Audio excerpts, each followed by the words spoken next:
we got an email at like 11:50 saying like, hey, operations is ceasing to exist. What would you say was your biggest challenge with bringing these set of guys over? We all knew internally, this isn't gonna last. It's like, if you don't make the team change quick enough, you get criticized. But if you make it too quick, it's like, okay, you didn't give them enough time. You're like, I don't got time for this, man. Everyone knew coming in, we weren't gonna win many games. And obviously we're not gonna make champs. Hey, don't do You never that. know. These You are never your know. boys, okay? It's not statistically chalked yet.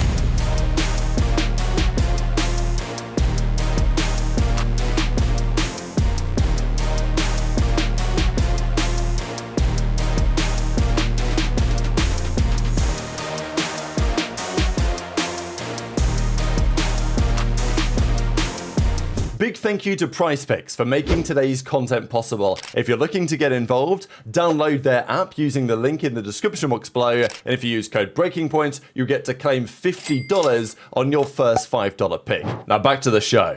The one and only head of operations of the Vegas Falcons, Denz. How are you, brother? Domo, how about yourself? Solid, doing really good. That whole Boston time though, I know like there was a lot happening. Obviously now you're with Falcons and you're with Boston for a while, what, 3 years, 2 years? Yep, 3 years. 3 years, right? It came to kind of a halt. You want to fill me in a little bit of how that tenure ended? Because it seemed like it was going really well. That whole, Boston was doing great events, was kind of, putting a lot of effort into the team. People were hyped about that team coming in because it felt like an org really cared. Finally about COD and really building something, and then kind of like an abrupt halt happened. From your perspective, what was going on, I guess, behind the scenes, and then, your personal side of it, like what happened with you eventually exiting? Yeah, I mean, by the halt, do you mean like when like Operation ceased? Not when it ceased. I guess that was a scare for a bit, right? That was a weird time. Right, but like more just, why does it feel like now they're not as, not like committed, but not as invested into the Call of Duty side? Was it something that happened? Was it they didn't see return? Or kind of, give me some insight on what you saw with in your time there. Yeah, I mean, I think everything happened when that cease of operations happened, and we were kind of all pretty mind blown about it. Like, I know it was the Monday, it was like August the 1st. It was so traumatic. He remembers the day. Like, yeah, like no, we got an email. We got an email at like 11:50. Yeah, saying like, hey, operations is ceasing to exist. You guys are pretty much all furloughed, and we had a pretty, I'd like to say lean team, but I guess now it's probably like the normal. So there was no prior knowledge of it? It was just a random message? It was just completely random. Wow. So it kind of, hit us out of nowhere, blindsided a lot of us. Right. Because we're already prepping for like this upcoming season around that time. Like, hey, like, are we going to host an event? Like, where's it going to be? Like, we got to start this stuff like 6 to 12 months out. Yeah. And yeah, essentially everyone got furloughed, which is pretty much being laid off, but you're still with the company. Okay. But you don't get paid. So you're with the company, you don't get paid, and you don't work. But essentially they still retain. You're like in purgatory. You're just existing. Yeah, we're just existing. Yeah, you're just part of it with just a name on yourself. Yeah, so that was a weird process and period, because it was like, technically when you get furloughed, you're supposed to have a resume date. We didn't have that. So we didn't know if anyone was going to come back to work. We didn't know if Boston was completely blown up. There was no guidance. Well, as much guidance as they could give us was all like legal jargon. Yeah. And obviously Massachusetts employment law is pretty favorable in terms of the employee. Got it. So they have to be kind of careful in how they word things and stuff like that. This went to all the, the management and the players as well? Well, at that time it was like before EWC, I think. Okay. So like the players didn't hear it through at least the email. But like all management, all employees, your marketing, your sales, your content. Literally stuff. everyone that's supporting them. Yeah. And then the talent found out that week. Syncs on Tuesday, Wednesday, like, hey guys, this is the situation. It's going to come out in the news.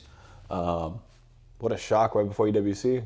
Yeah, and I'm pretty sure at that time Boston already like had an EWC team, and at least it was all funded from them, so like we didn't have to worry about any financial stuff there. Right.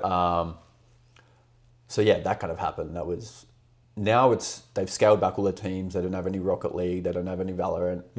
So they only had Call of Duty and Rainbow Six left over. And I still don't know what the future is at Boston. My opinion is they're probably going to sell their spot, and that's going to be. You're looking ahead right now. Yeah, I'm looking ahead. Okay. That's probably been in the works since that happened. So I think there was a disagreement at a board of directors shareholder level. Oh. And that's probably why it was so sudden for a lot of people, because I guess some parties want to go one way and other parties want to go another way. Yeah. And when you're not aligned, it's kind of like, okay, well, let's stop everything and let's figure it out before, we're draining any more money into things that we don't agree with. Yeah, big expenses. I mean, is there any indication of who they would want to sell to? I mean, anything that you know on that end of like any potential, I guess, buyers or acquirers, right? There was always like the rumors of like Fnatic, General Mates. I mean, then you have like your Team Liquids. And I know that was a process before this season even started. But now it's kind of, I think they've brought in other people to kind of help mediate and evaluate the company and try and get that process going. But I don't have anything beyond that. On a personal side, how did you feel like coming out of it? Like, and I know you found this Falcon. We're gonna jump to the Falcons thing in a second, but personally, I know you mentioned kind of everyone's feeling being blindsided. For you, did it almost feel like this could be the end of your time in Call of Duty, or kind of in that moment, what were you going through? Yeah, it was a little mix of emotions. Yeah. Obviously, I've been in Call of Duty since like 2014, at least, coming over to the States and whatnot. So yeah, it was a little weird period. Not sure what to do. Haven't ever been in that situation before. I don't think many people have. Like, I was Googling, what does furloughed mean? I was like, what does this mean? Like, what rights do I have, kind of thing. You were taking it, putting ChatGPT, like, explain this to me in simple terms. What the hell does this mean, man? Yeah, explain like I'm a dog, kind of thing. Yeah. But I was like, okay, like, you kind of always got to put your best foot forward. And I think during that period, I was like, okay, what are other opportunities that may arise? And obviously, I knew Vegas Falcons were coming in. I've been at the helm of Boston for 3 years. I know how the league operates. I know what you got to do, and all the process and operations are a part of that. So I started reaching out to teams that were coming into the league or were rumored to come into the league. Right. I think you kind of have to be proactive. Yeah. And I've got a bunch of case studies, blueprints, and all the documents that can kind of prove like, hey, this is why I believe this is what we should be doing, this, that, and another. So yeah, I pretty much had like maybe like 1 or 2 weeks where I just like letting it kind of flow. Like, I didn't really know what was happening. Yeah. Did you go to EWC? I did not know. Okay. So the team goes, everyone's in limbo, no one really knows what's happening, and you're just at home figuring things out. Yeah. And it was actually kind of good to have like a good little break anyway, because then you realize like, because it's weird, like when you're kind of not applying for jobs, but like when you're looking for other opportunities, it's like, what did I even do, kind of thing, because it's so normal. Yeah. And then you're like, actually, yeah, like I did this. Okay, we hosted like MGM Music Hall events where it's like 15,000 people coming in over 4 days, and we have 5 people kind of helping make that happen, kind of thing, right? Yeah. It was a great event, though. I can't lie. Those boss events were fantastic. Yeah. Fantastic. Just a little cold. Yeah, a little out when you left the event. Yeah, you were in a blizzard, but like inside the event, it was nice. It was wonderful, honestly. Yeah. So then that was kind of, and then I got brought back to Boston. I think like the 19th of September. Okay, like a whole month. Okay. Yeah. So they kind of started bringing some personnel back, and upper management at the time. There was a kind of structural change in, I guess, the boss level kind of thing. Yeah. And then, yeah, I was kind of having conversations with him, keeping in sync. It was kind of like back to business kind of thing. Right. And I had a conversation with him at the time because I knew there was this general manager and like they kind of had limited headcount to bring back on board. So I think whoever's, at that board of directors and shareholder level, they were keeping it pretty tight knit. Yeah. And I would imagine it would be very similar to like the LAG situation where that kind of got blown up, and then now it's like you have to get 10 different processes for approval and stuff like that. Yeah. The corporate side of things. Yep, the fun stuff. Yeah. So yeah. Do you think there's other teams that are in the midst of maybe considering selling or trying to get acquired that maybe we just don't know about yet? Like, do you think there's teams that are in the cuts, probably having conversations that we're not aware of? Yeah, I think this next year there'll probably be a lot of mergers, and usually that's the way of, at least building something. I mean, even out of the blue the other day, it was Envy and Native. Yeah, yeah. And I didn't see that coming. Right. I know Envy just got back on the block about a month ago. They're already making moves, man. Already making moves, right? So I think that will probably be something these other organizations do. I know G2 just got a 7-figure sum. Yeah. I think it was like this week or something. Yeah, it was just a couple days ago. Yeah, so I think there's going to be capital's hard to come by for a lot of esports, and esports is a tough business to turn a profit. So For sure. Kind of work smarter, think smarter, not harder kind of thing. Right. But I could definitely see that. Yeah. You say you had these conversations, September, a month goes by, then how do you find yourself, deciding it's time to make the move and come over to a brand new organization making their first footing in the US and in the CDL? Like that seems like an intimidating jump in a way. A lot of expectations. There's a government basically involved when it comes to it. So it's a lot of, one's corporate and one has a pretty insane structure as well. What made you decide it was the right move? Yeah, I think, during that furlough period, obviously I was reaching out and I got a bite, but I wasn't sure anything would come of it. So obviously I go back to Boston, and there's still conversations happening with Falcons at the time. And everyone knows Team Falcons is a massive organization at a global level. They've got teams in every title that you could probably think of. And so at least for me, it seemed kind of like a no-brainer. Like, I love the guys at Boston. I owe them a lot. And being there for 3 years, you create some actual friendships there. You're right. But the trajectory that I thought Boston was going at the time, obviously if they sell, then it's like, hey, am I part of that? If they sell their team to Whoever, honestly. To whoever, it's like, if I'm that team buying, I'm like, I've got my own guys. Yeah. So that is like a little threatening and frightening, where it's just like at any time Boston may sell. A lot of uncertainty just in the air. Yeah. And I think with Falcons there was a lot more security there. And a kind of a new project. I know when Boston first came on the scene, it was a lot about the rookies, the grassroots. We support challenges at a high level. Yeah.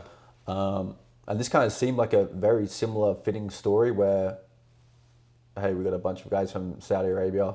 They're coming across. They've done, they've won everything in Saudi. They won everything in EU challenges. Let's bring them to North America and see what they can do. And that was kind of exciting for me. So I was like, okay, new challenge. Let's see what we can do. What would you say in that first jump was your biggest challenge with bringing these set of guys over? And in your role, right, head of operations, what do you think your biggest challenge so far has been? Yeah, I mean, I guess for any international player, it's making sure that, first of all, they get their visas. I mean, luckily for me, I'm Australian, so I've gone through that whole process. Yeah. I understand, I went into America into the unknown, social security number, had no idea how to get that. Visas, what's that? Yeah. Where am I going to live? How far am I away from shops? Just ordinary day-to-day things that you don't really give too much thought about. Yeah. I was pretty much making sure that they had the template, the blueprint. Hey guys, we're going to go this step by step. This is what's going to happen. This is when you guys coming in, and just making them sure, or making them feel welcomed. Yeah. Head of operations is a very broad title. Yep. Specifically with these guys and with this team and with Vegas Falcons and such, what parts do you cover? So I pretty much cover anything from the day-to-day operations. Sure. So we had to go get them a facility. And once again, I got brought on like around mid-October kind of thing. And the season starts. When end of November, right? Mid-November? Yeah, and we wanted to get them out here mid-November. So it's like we got a month to kind of make sure that they have their apartments that they're living in, make sure that they have a facility they can play out of, internet. That was actually a bigger hurdle than I would have thought. Internet? Well, these commercial real estate places, it's like installing it actually took like 3 weeks, 4 weeks. You're like, I don't got time for this, man. We got a season to start. What season? Doesn't matter. Get to work, bro. It was crazy. We actually may have not had internet for our first game. Wow. And LA Thieves were in a similar predicament because they went to the complexity offices. Yeah. And I was talking to their team manager, Corey, and I was like, hey, like we have space here if you guys need, but we're just waiting on the internet. It should be up on like Wednesday. And then Wednesday came, Thursday, Friday. And then the next week I was like, we're cutting it close. Yeah, this is my nerves are getting a little up right now. This is bad. So we're sending them to like a mini facility, like a boot camp, 30 minutes north from downtown.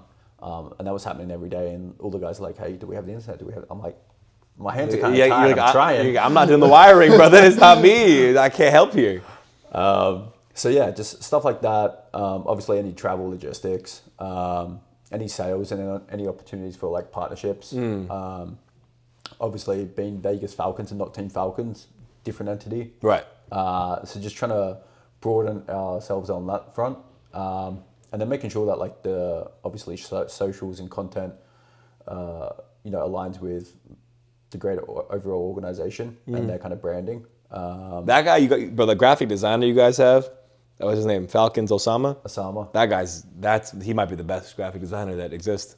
Yeah, he's a top dog, bro. He's good. I worked with Meadows before at Boston. He was good, and Osama, I keep teasing Meadows who worked for Boston, and I was just like, hey, like this guy's got your number, like, and he gets irritated by it. So like now he's like doing stuff for Shroud with Marvel Rivals and stuff. But yeah, Osama's really good. So yeah, man, you're really like you're like the head man in terms of the like everything outside of the game room, right? Like outside of the scrim room. Yep. How much are you involved in that side of things? Like the actual scrim room, the coaching, the internals of the Vegas Falcons. Yeah, I mean, I guess at the start of the season, because I was in Dallas a lot, I like to touch base and get to know the guys and understand their culture. I like to keep a pulse on the situation. I speak plenty to all the coaches and the management about how things are going. But there's always challenges and hurdles that happen day to day in Call of Duty, whether it be personality clashes, whether it be a bad scrim set.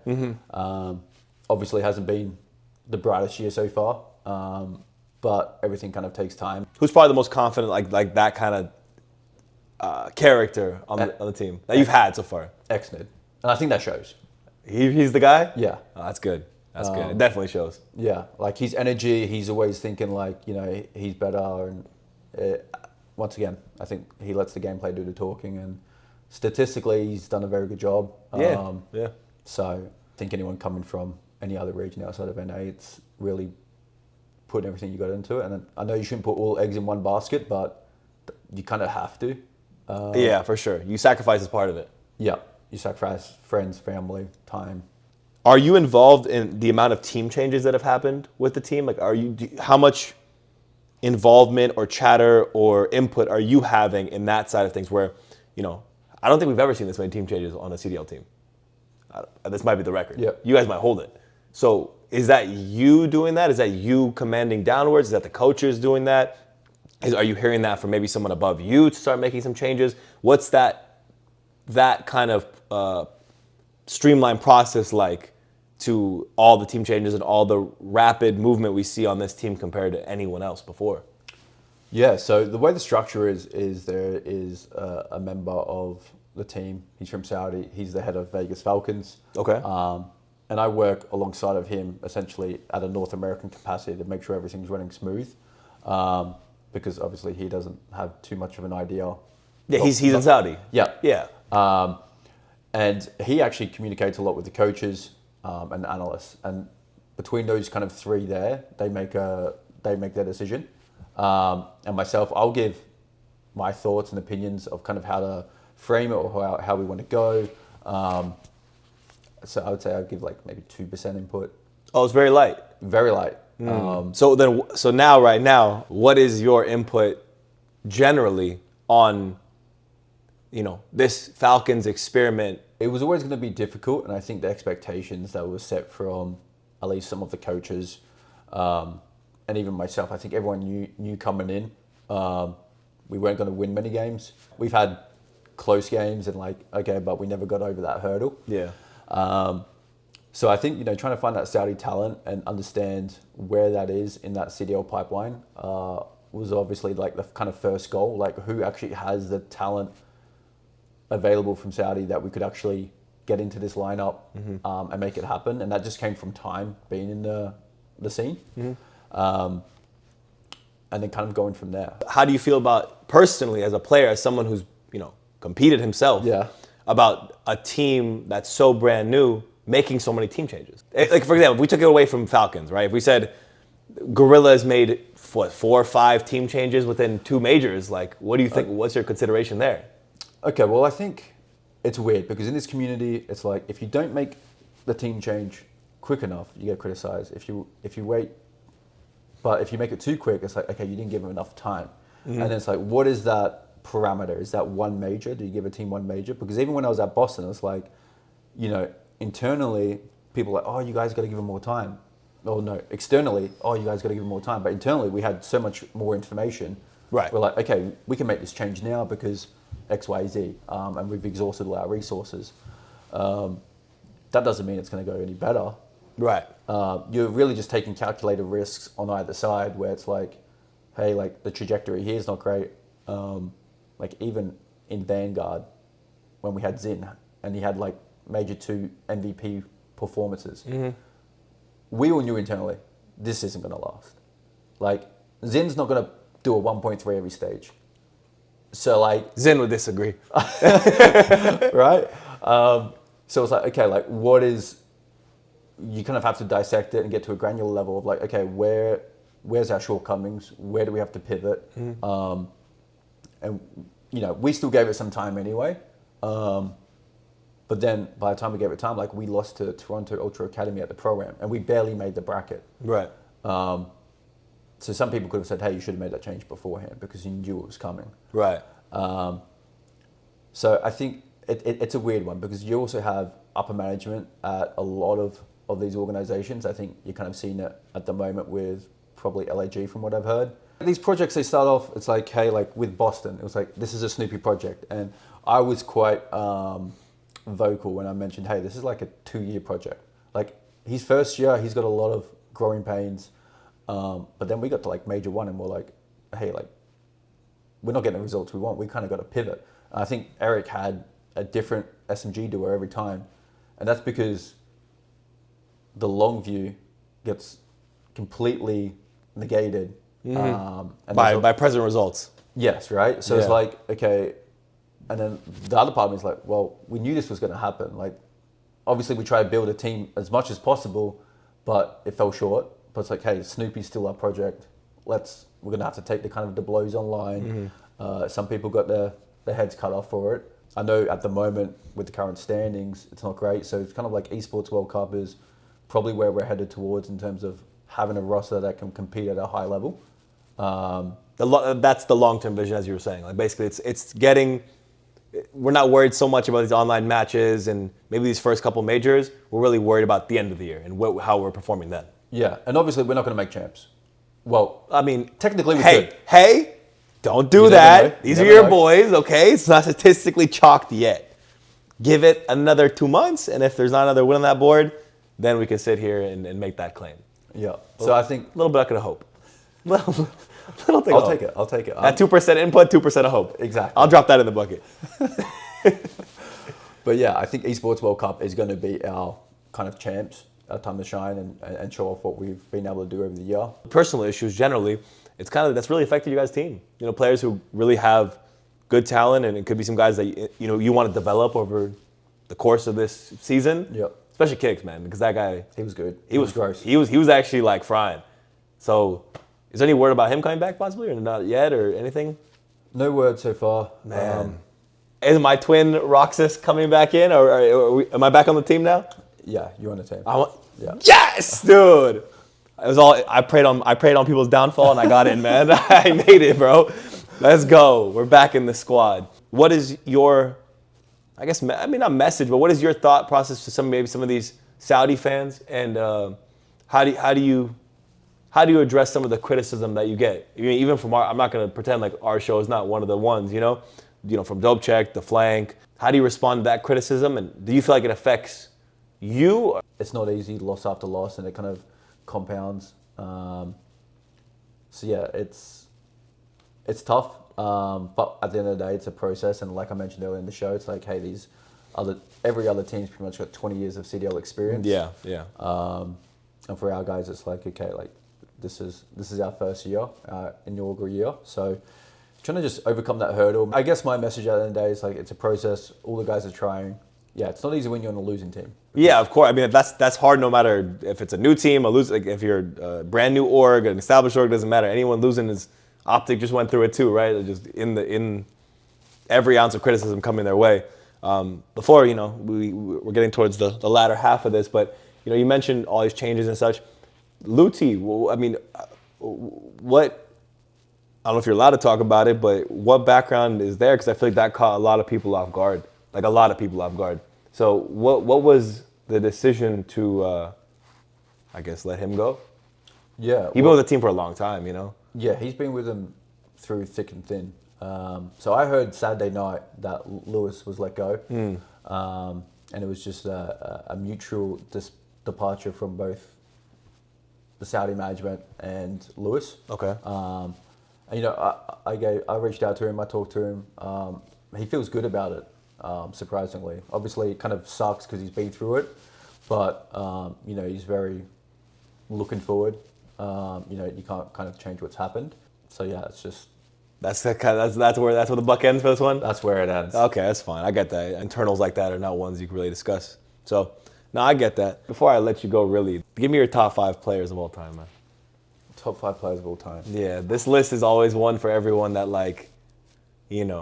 there's arguments, there's debates, there's different definitions of the GOAT, there's different definitions of what best means. What would you place right now? Does it have to be in rank? Does it have to be in order? Yes. Ooh, Yeah. I'm putting this hot seat right now. I think Krim, Karma, Scump. Some people were saying, I think it was Name who said Simp over Scum. So there's some interesting takes coming up out there right now. That's why we got to clear this up. I got to ask. I mean, because Scump had 3 rings, right? Yeah.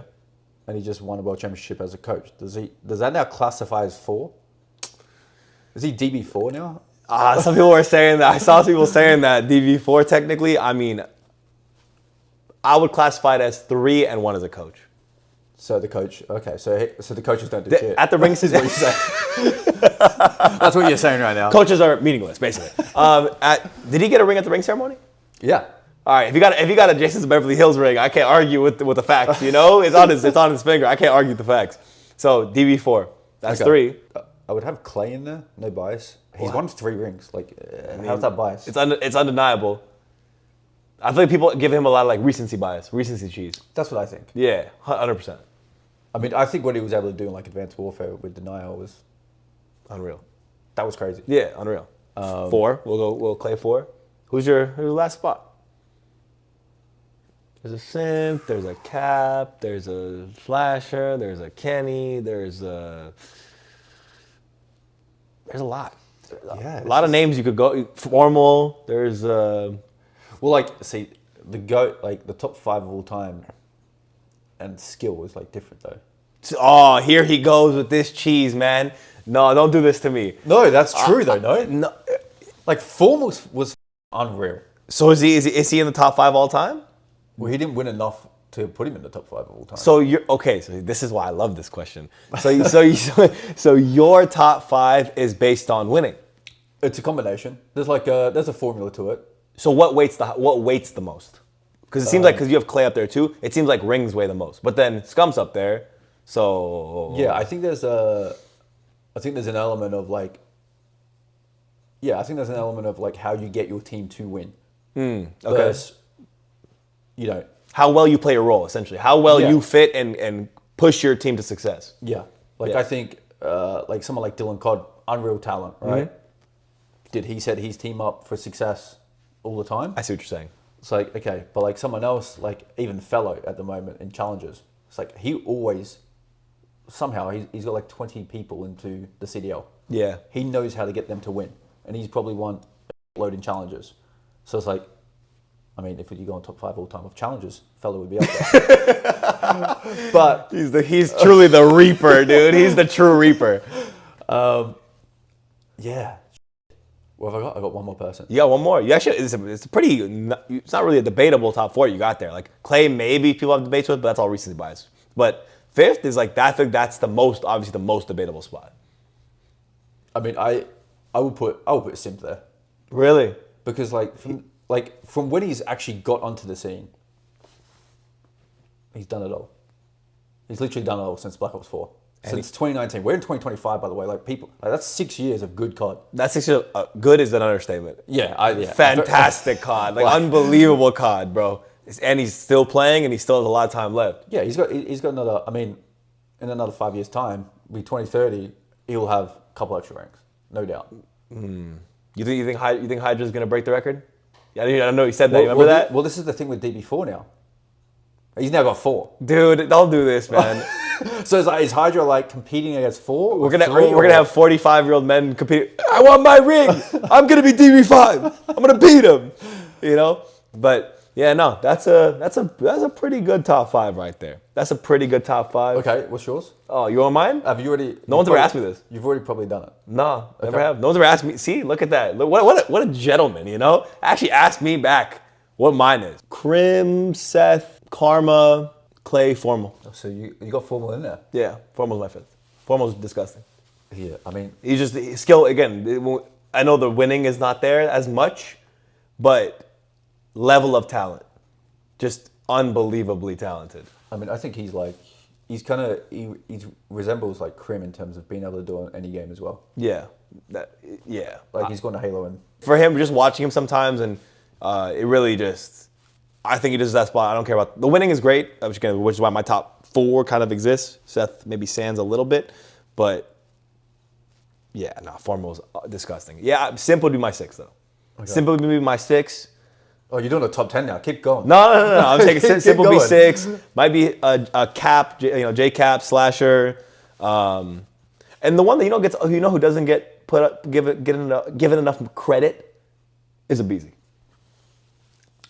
I feel like Simp is obviously disgusting, but this argument is, I don't want to have this argument right now, but where would Simp be without a Beezy? Where did BZ be without Simp? 100%. But if we give Simp this much praise, a Beezy can't be that far away. Yeah, that's He true. has to be like within 5 ranks. I mean, I could see him in like top 10. Right. That's why I say I had him at like probably 8th or 9th, right around there. That's where I have him. But like a lot of people leave him off the top 10 list. It's a little disrespectful. Yeah, I mean, I agree with you because they've both been with each other since A long time, bro. Simp has started. Yes, since we've known Simp to be in the scene, basically. BZ's been there. Yeah. So disgusting team. Last thing, final message, man. Final message to fans, to people, to maybe the Aussies. I don't know, whatever you want to do. Yeah, I guess. Thank you to all the fans. It's been an up and down roller coaster all the time. But keep tuning on Vegas Falcons. We have the best interests at heart, and we're going to try and make the impossible kind of happen. And yeah, we keep on tracking. I wish I knew a lot more Arabic. All I know is like wish to be yalla walla esh. Inshallah. Inshallah. Astaghfirullah. I don't know that one. You don't know that one? No. They ever did you astaghfirullah? No. It means like forgive me, like God forgive me. So I just don't make mistakes. That's true. There you go, clutch, man. This guy's unbelievable. Well, guys, I appreciate you for watching. Again, video sponsored by PrizePicks. So if you want to go over there and handle some business, link in the description below. Shout out everyone. Shout out Denz. Shout out Falcons. We love you guys. I'll see you. We're out. Bye. Bye-bye.